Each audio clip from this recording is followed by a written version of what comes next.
case of the headscarf, it's called Herein, which versus Turkey, where the Turkish state in the 80s, not before, decided to ban headscarves in universities for women choosing to study. In this case, again, the court did not even put the state to the test. It didn't say, show why you need to ban this, show why this ban you put in place, which only affects women, which only affects adult women who say they've freely chosen, that means they don't go to university and don't get an education. Show why you have to do that. No, they just said, it's a secular state, this is a threat to democracy, it's the majority of the population. That was the first headscarf case. The third case I'll just mention is the one that just happened about the French girls, the Muslim girls, also with a headscarf. Just to say a little more of the details of that, which came out a couple of weeks ago. This, as was said, it was before this 2004 law that banned absolutely religious, conspicuous religious displays in schools. So these were 12 and 13-year-old girls who wanted to wear headscarf in physical education. And they were told they couldn't. The parents tried to negotiate, come to a compromise, and say they can still wear a hat. It's about whether they can do the class or not. The school refused and expelled them. Again, the European Court looked at it and said, fine, the state's allowed to do that. They didn't care that the parents had tried to compromise. They didn't, or they said the girls are still being educated because they get their education by correspondence. 12 and 13-year-old girls without going to school, just getting their education by mail. But because this was an ostentatious, to use the language of the course, display, it seemed to treat it as a threat to democracy again. So that's why those cases matter. This is because the mentality has become to see so many religions, so much religious display as a threat to democracy. And that, I think, explains this judgment, which of all these cases is still probably the worst one in many ways as a lawyer. The worst because it's been the ID cases against France, which we've been talking about. It's been thrown out on admissibility. That means it's thrown out at the very first stage. Before it's not even sent to the government. It's thrown out by just a panel of 3 without going to the highest court. As I said, no appeal is allowed. This happens to quite a lot of cases, but in every single case, it's when the court said, this is an open and shut case. There's no possibility of winning. This is where the law is basic. But in this case, they once again did not put the state to the test. They assumed it was necessary for security reasons. They assumed it was necessary for identification purposes. They assumed it was suddenly necessary in 2004 and 2005 when it had not been necessary before for people to be bareheaded on the ID case. But that to me is one of the most critical arguments of it, because it's for the state to prove why it needs to interfere in someone's religious freedom to the extent it's doing here. And I think I can't imagine how the state can prove it was suddenly necessary in 2005 when it had been necessary in 2003, let alone all the evidence which United produced about how identification is being done these days, which has nothing to do with Human Rights Watch. When I told my colleagues about this coming from different backgrounds, it was first time I've seen that everyone was very, not say a word, angry, but saying this is a terrible decision, both the ID case and the recent headscarf hijab case, and something needs to be done about it.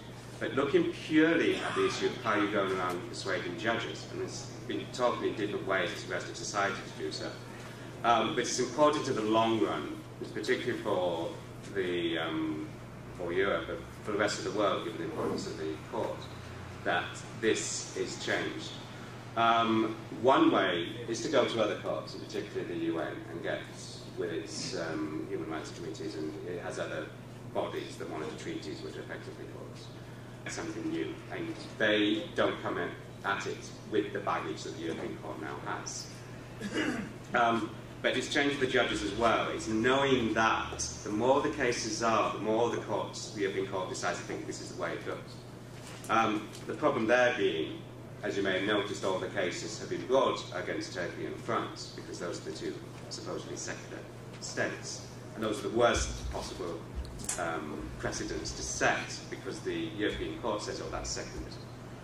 They don't go into what secularism means. But it's more, how do you influence the judges? And I think at this point, and this is the sort of approach we'll be taking, it's education and embarrassment, which is, the two can go together. Education, because the judges have shown themselves time and time again not to understand other religions. It's not to understand the importance of certain issues like clothing or certain religions. And what that means to people, people will not go to school, not go to education, will not get driving licenses, will not leave the country rather than be bareheaded in some cases.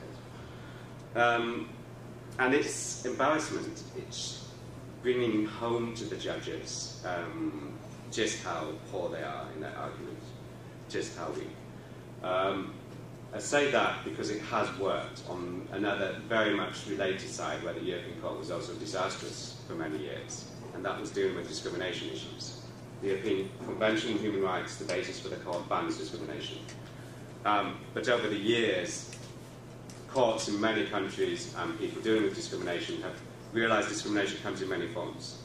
And the most common being what's sometimes called indirect or other forms of discrimination, where you treat everyone the same nominally, because one group is badly affected. Obviously, requiring people to bear headed affects certain groups, particularly the Sikhs more than others, but requiring everyone to speak one language might be so. But what appears to be treating everyone the same, but actually isn't. Many countries are able to deal with that. The European Court wouldn't, and would dismiss every case and say, well, you're treating everyone the same.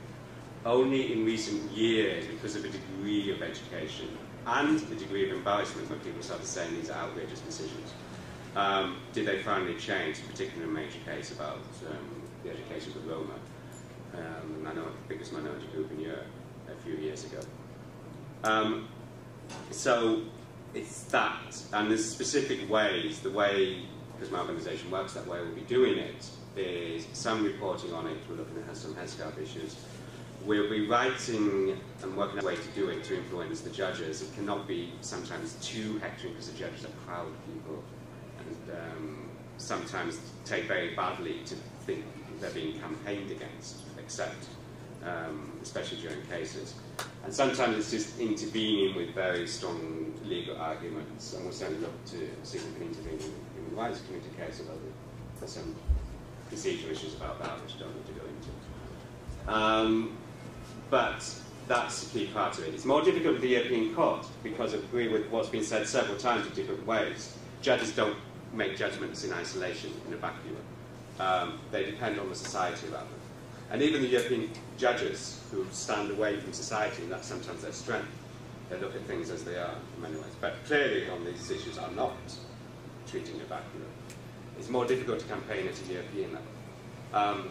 But that's what's necessary. So I think it's finding the best way to educate these judges about what matters, what the impact is, how important these issues are, and embarrassing them as to the effect that their judgments are having and the violation of human rights that they cause.